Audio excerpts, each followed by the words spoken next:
Hi, this is Scott Garibay, and today we're going to talk about Dungeons & Dragons 5th Edition, and we are specifically going to talk about Zarak. Alright, so Zarak is, he's one of the members of the League of Malevolence that is in the new Wild Beyond the Witchlight Dungeons & Dragons 5th Edition book. Let's talk about Zarak. So Zarak is an orc assassin. So the Zarak character was in the 1980s Saturday morning cartoon.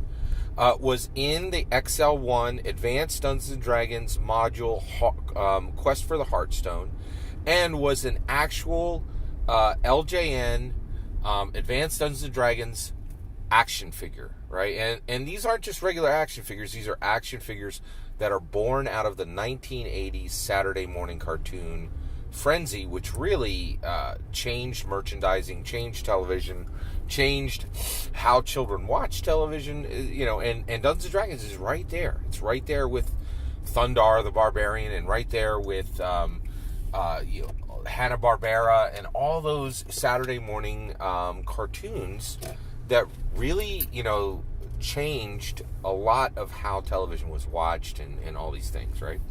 So Zarak is really fascinating.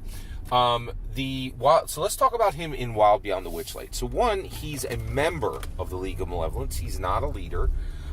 He is an orc assassin. The fact that he is an orc is a change. Previously, he was a half-orc. Half-orc has become incredibly problematic in Dungeons & Dragons, and I don't think you're going to see a lot of half-orcs going forward. For multiple different reasons, and so he was switched to an orc.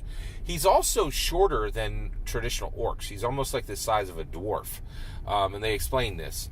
He's incredibly vicious. He is pure evil. He's chaotic evil alignment, and just like everybody in the League of Malevolence, this guy is, he is down to clown. Like, this dude is straight evil, murder, murder hobo, like straight up, right? And, I love this because, it's in there where, we're back to the days where when you, take your longsword to a villain in Dungeons & Dragons, you ain't got to feel guilty about it. You don't need to wonder if he wasn't nurtured by his parents, it's like, this dude's just a bad dude, right? Now, there is something really, really interesting about Zarak in the 5th edition Wild Beyond the Witchlight, and that is his garrote. So actually they do a phenomenal job of showing you how these different League of Malevolence non-player characters coming straight from these 1984 action figures, 1984 LJN action figures, how they fight, right? So Zarak is explained to fight with dual daggers. So slice. But what's much more interesting, and is really quite fascinating, is this idea that Zarak has a garrote. So he uses a garrote, and it's handled so elegantly in the text, right? So if you don't know what a garrote is, it is a wire, a very strong wire, right? And it has like little holder knobs, handles on both ends of the wire, and what you do is you come around somebody, you get behind them, you loop the garrote, and then you pull those handles like crazy. And if somebody gets a garrote around you, you have an almost guaranteed death, right? Because basically they're behind you, you're going to be flailing, to try to hit something that's behind you, right? They have a wire around your neck, and they're pulling with all their force, right? Garroting is incredibly dangerous, right? And so, we play Dungeons & Dragons, and we're like, I swing my sword, right? But garrotes, that is incredibly personal way to kill someone, right? And I'm amazed how straightforward it is in the book. They're like, he has this garrote weapon.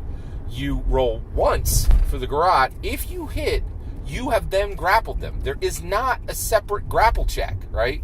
So you garrote them, you automatically have them grappled, and then every single round going forward, if they fail their save, you do an initial amount of damage, and every round after that you do an additional 2d8 plus, I think, maybe 3, right?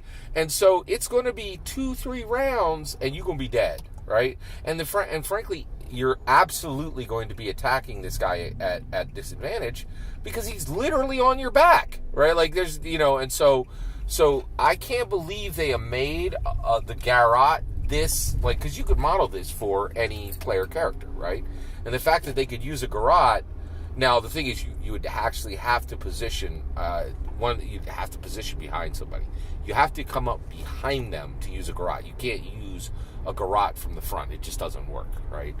So there's position, but it's very straightforward in Wild Beyond the Witchlight.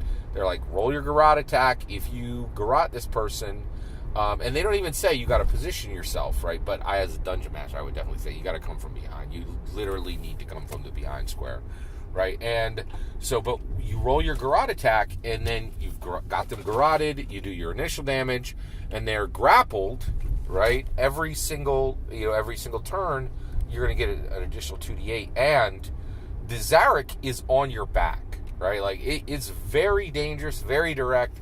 I thought it was one of the most visceral attacks described for any of the League of Malevolence, and Zarak is he is perfect for the League of Malevolence. He's just bitter and, like, he's just dangerous and evil, right? Like, and that's, it's just wonderful to see a return to dangerous, evil villains in Dungeons and Dragons, not misunderstood sad people, right? Like, it's really, really fascinating, and I'm just thrilled to see it.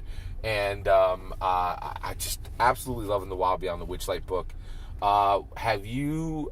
So I'm curious. Have you picked up your copy? Do you remember Zarak in the comic books in Quest for the Heartstone? Did you ever own his figure? Also, what do you think of the garrote being so effective and so fast? I'd love to hear your thoughts. Let me know in the comments below. Please consider liking and subscribing, and have a wonderful millennium.